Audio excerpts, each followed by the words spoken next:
এই 4ই আগস্ট সেই দিন যে জীবনের ঝুঁকি লইয়া, যে সাংবাদিকতার কারণে এবং জীবনের ঝুঁকি লইয়া এই সেই সমুদ্রের মাঝে চারিদিকে ইট পাথর মারামারি, তারপরে আওয়ামী লীগের আপনার সন্ত্রাসীরা এখানে অনেক সেই ভিডিও ধারণ এবং নিউজ কভার করছিল। সেদিকে আজকে বাংলাদেশের প্রেস ক্লাবের সভাপতি রুমান আহমদ তার কাছ থেকে আমরা এই জন্য কথা জানবো, এই দিনটা কি ভয়ঙ্কর আছে আজকে সেই দিন, সেই 4ই আগস্টের মধ্যে আপনার একটা অনুভূতি জানতাম চাই।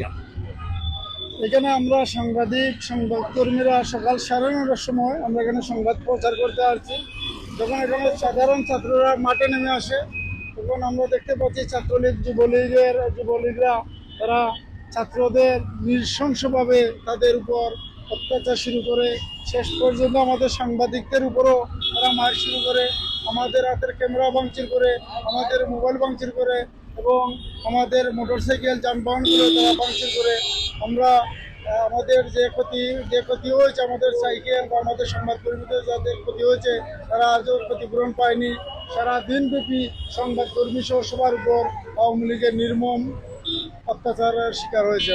এরকম অনেক সাংবাদিক আহত হয়েছিল, অনেক সাংবাদিক, এমনকি আমারে এই সেই সমুদ্রের মাঝে আপনার হকি সিজিয়া বাদাম মারা হয়েছে ক্যামেরার মাঝে। এটা তাই নিজের চোখে দেখছেন যে এই দিন আমারে পর্যন্ত আহত করা হয়েছে।